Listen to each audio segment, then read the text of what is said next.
Hello, I'm Rachel with Adventurous Heart, and this is my family. And this is my sister's family. And like any proud mother, she let us all know about the cool things her child was doing. And like any great aunt, I responded with the animal comparison, starting with porcupine feet.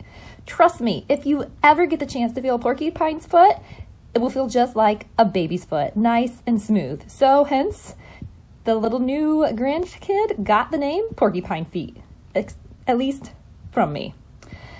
Well, this continued, and we started to exchange hilarious Snapchats of her comparing her human child to me comparing it to my animal kids.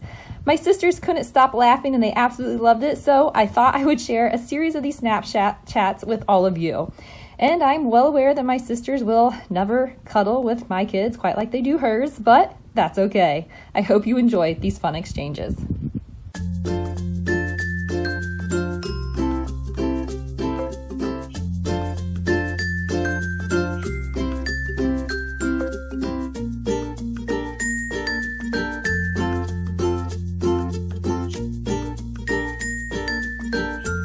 You balance?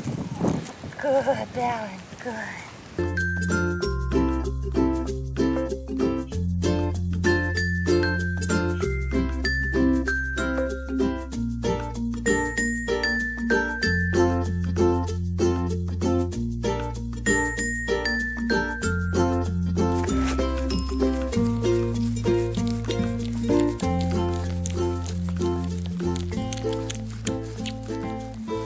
So I know I said before, Kiba licked me for the first time, but here's the thing. When he licked me for the first time, it was such a big emotional connection between the two of us because it meant we both trusted each other.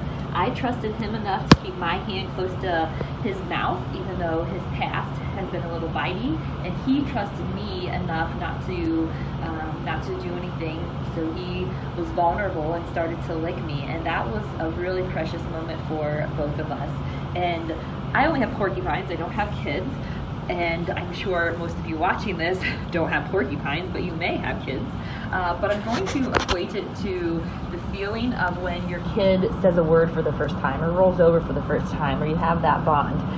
That was what the moment was like for Kilo and me when he decided to lick me for the first time, because it meant he had developed so much more as he continues to grow, and it was just a great moment between the two of us of developing that trust.